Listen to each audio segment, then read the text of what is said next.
to me, I was just like, all right, I mean, you take the gloves off, I don't give a shit. Like, if that's what's gonna come down to, that's totally fine. I'm not trying to be that guy that's overly aggressive, but I'm also gonna race the same way everybody's racing me. So when it comes down to it, I'll, I don't know, be like everybody else, just elbows up, and who gives a fuck if they'll throw the black flag or something, I guess.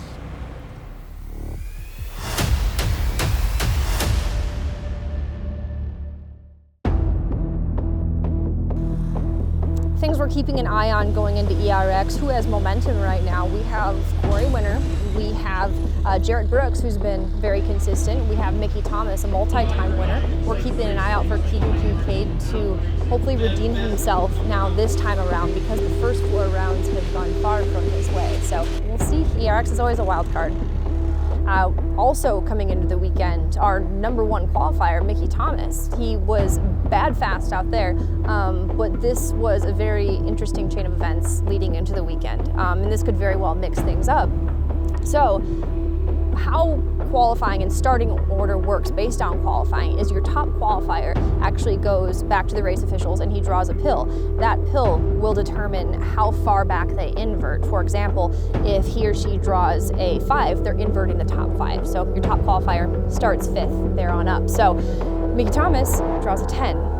Understandably so, not too thrilled about it. When you're top qualifier, you have a really fast truck, sometimes that doesn't mean a whole lot in that situation. So yeah, I mean, 10 is way too much. You know, it's over 50% of our field right now. It's ridiculous. And honestly, like, there's no other professional racing series that inverts at all. You know, you go road racing, you go NASCAR, you know, Formula One, any professional series. And we're a professional series.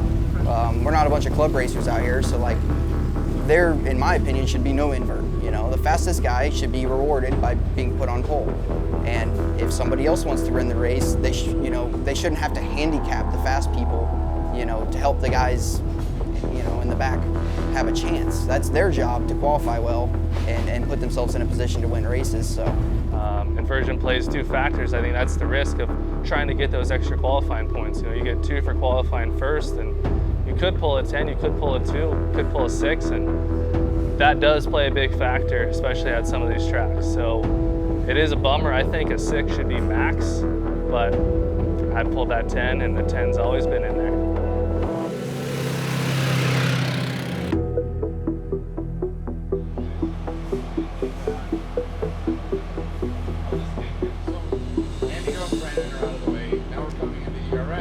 You know, we were logging and stuff, so getting the time off was easier, but that still takes a financial toll on, you know, everything's separated, race budget, my own income is what supports my family, like what I want to be able to do outside of racing.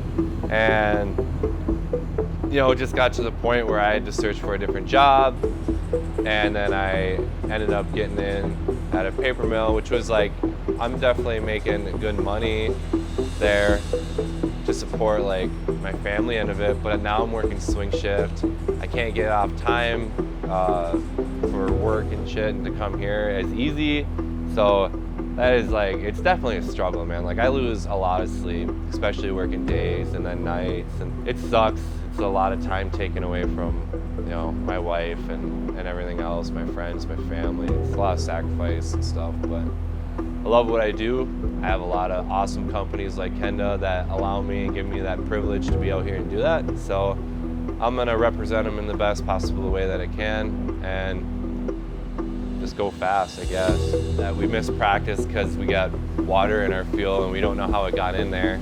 And I'm like, my God, can I catch a fucking break? Like, it is what it is, it sucks, but I just feel bad for my crew. I mean, they're busting their ass, they're taking time off work to be here, and I just want to be able to get on the box and show them, and like, it's kind of like a reward for all the hard work that we've been fucking putting in all off season and all this season. So I'm gonna do this truck's like 13 years old. I mean, I'm racing guys that, like all these top guys probably have trucks that are newer than 3 years old. So try to keep the truck intact. I don't have any data or anything. I just drive with what I feel in my ass and the steering and throttle response. It's like, that's all I do. I have no data at all. So you know, being able to do what we're doing is like just a testament to what Mikey's built and my driving, I guess.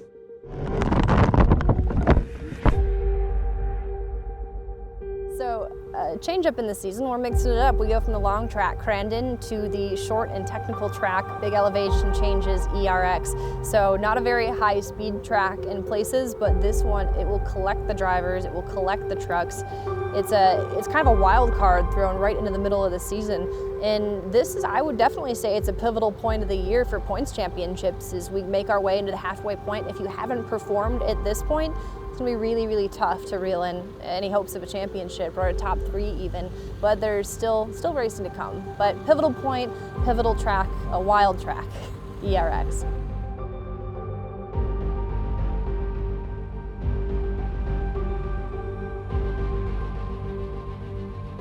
RJ kind of brought it up to me before this year if I wanted to race, and I said, oh hell yeah, I mean, why wouldn't you? You know, like just racing against Kincaid and Brooks and all the guys that are so fast in the class, it's hard to say no when there's so much talent and so much to learn from too. The risk of racing is just, dude, it makes my freaking heart just race, dude. And we've been waiting all day long for this moment, Shane. The big boys are in the house. The best in the world in Pro 2 is here this weekend.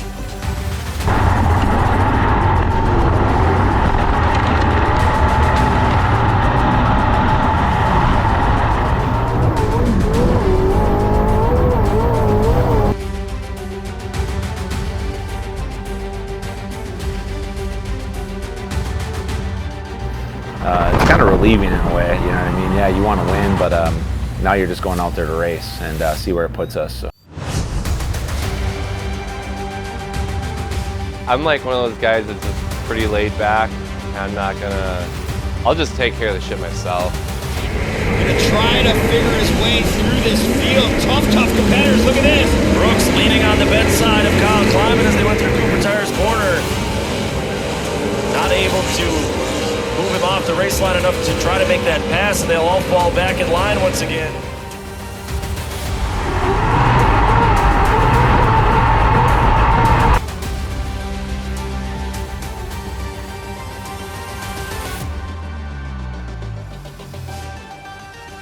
It's going to be super hard to come through the field, but I'm just going to go for the win. I mean, you know, I'm going to try to come through the field as quickly as possible.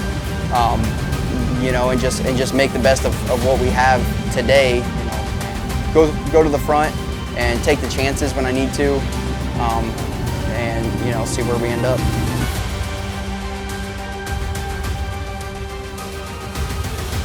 Yeah, I mentioned Kyle Kleiman, the 2020 Pro 2 champion. He has not won a race since the 2020 season. Did not win a race last year. Winless so far through 4 rounds in 2022. So trying to get back on the winning track is Kyle Kleiman. So coming off of that first jump, you are going semi-blindly down into a right-hand turn, and Keegan Kincaid had gotten turned around. I felt good. I knew the second half my truck always comes around, and was sitting in a good spot for a podium, if not competing for a win. And then fortunately, you know. Here we go. Kyle Kleiman, Jerett Brooks, Keegan Kincaid, Cory Winner, and Doug Mittag, your top 5. Look at this. Oh, Doug Mittag got into the bedside of Keegan Kincaid. Kincaid took a big impact there from Ryan B. And a heavy hit. It is what it is, you know, and just got to keep going. Eventually, hopefully it turns around. Looks like everybody content to go single file this time and try to avoid the drama that we saw in that previous restart. Unfortunate break for Mickey Thomas, shredded the right rear, so that took him out of contention. Here comes Ricky Jean out of the inside. Yeah, Gutierrez still working on the back bumper of Cory Winner. We had a really great battle between Cory Winner and Ricky G.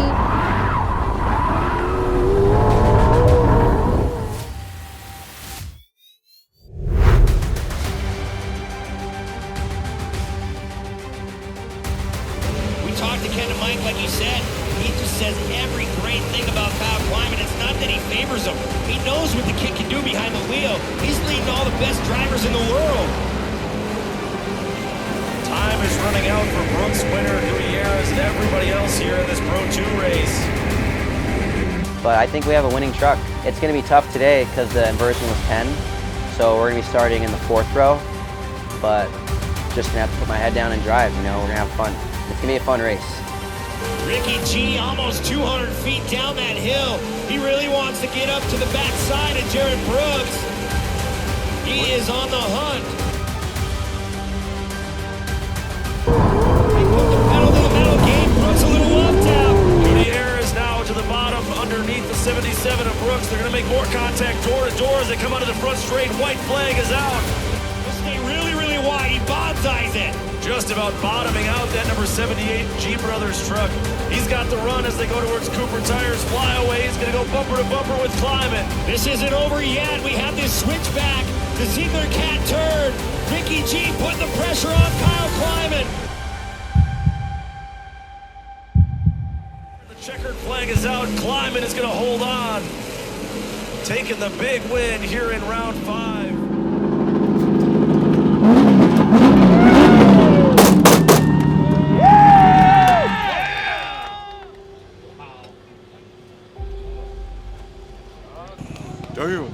We're having like 2 laps on the track. That was pretty cool, I'm not gonna lie. That was fun. No, I got 3rd. Yeah. Thank you guys. There at the end, he just fell 1 lap short, basically, from Garden Grove, California. Ricky Gutierrez taking the win. He had to scratch and claw for every inch of that one. From Wilson, Michigan, Kyle Kleiman. Oh, 1 lap short.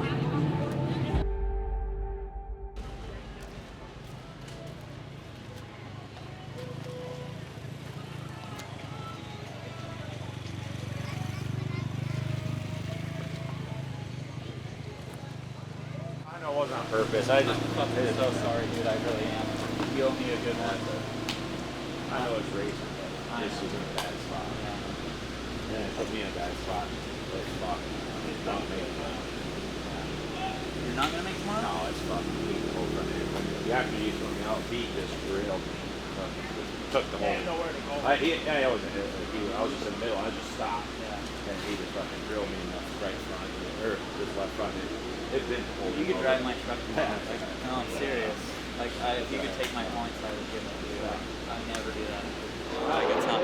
I jumped in there thinking I could go door to door with them down through there, and everybody was more sideways than I predicted. And I don't do that very often or ever, and to do it to one of my best buds sucks. Keegan Kincaid just continuously cannot catch a break this year, so that actually took Keegan out for the rest of the weekend. They packed up and headed back to Argonne that night. Gentlemen, get on your feet. If you're at home, you're not going to want to miss this Pro 2 Showdown. The green flag about to fly here at ERX Motor Park, and there they go.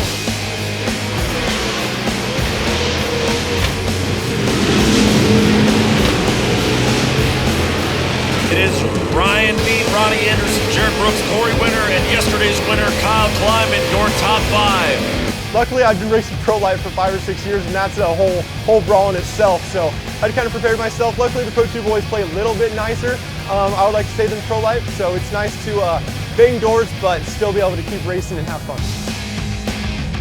Here comes Brooks again. Just not enough room for Brooks to carry his momentum underneath the 52 of Ronnie Anderson. This is a tremendous battle. You see Winner waiting in the wings, just waiting for something to go down between Anderson and Brooks. You have to charge. I mean, you can't sandbag. You can't I'm just going to try to go for a podium today. No, you got to go for it. And that's how it should be. Inside again, there he goes. Whoa, way too hot that time. Locked up the tires and made some contact. Now he's tangled with Winner. That'll let Cory Winner get on by. That was just a mistake there by Jerett Brooks. Look at this. Oh, man, tough break for Kyle Kleiman. Man, Brooks is just getting abused back there. John Jerett Brooks struggling at the front end, Brent. Yeah, definitely a tie rod is bent on the front of that 77. Good call, Shane. We're at the halfway point. The second half is underway in Pro 2. Outside, deep breaks that corner. Yeah, really rotates the truck hard, but that was too much. He is going to collect Mickey Thomas in the snowball. Mystic Lubes truck, number 44. Kleiman got collected as well. And what did you see on Kleiman's truck, Yeah, Brent? Kleiman just broke a tie rod on the front right of that truck. His day is done. He's parked on the inside. That's where I'm at, man. Beat's just running that line now. Yeah, absolutely. That is the fast line for Beat as here comes Cory Winner. They're side by side off the flyaway jump. Winner going for broke on the inside of Talladega turn, stuffed it into the berm, but held his momentum. Now they're leaning on one another at the top of Ziegler Hill, and Winner moves Anderson off the race line. He will take over second place. Man, he tore the fiberglass right off the driver door. I mean, you have to try to follow where Beat's going. He is fast this afternoon. The one thing is to try to pass him, but you have to get to him first. It's, oh, Cory Winner's like, hey, Brent, I'm right here.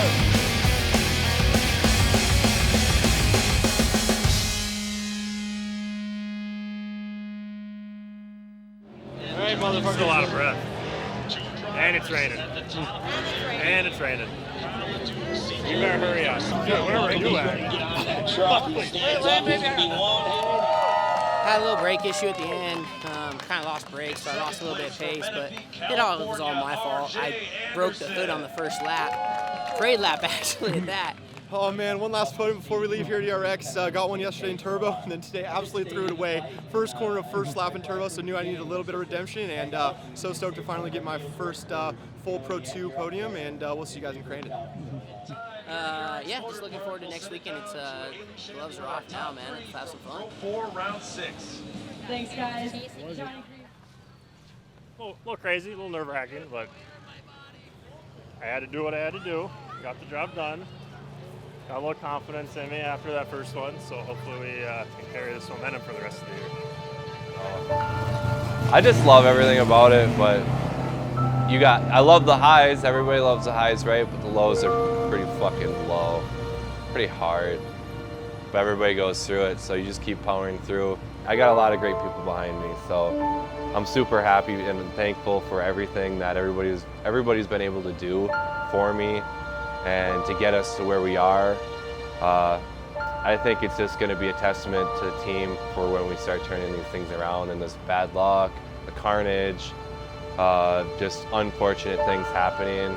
Once that's kind of done and over with and we're back on top, we're going to look back at all this and laugh, and that's when you go, that's why you probably love it, because there's the ups and downs and challenges that you never face, and it really kind of just molds you into a completely different person, I think. So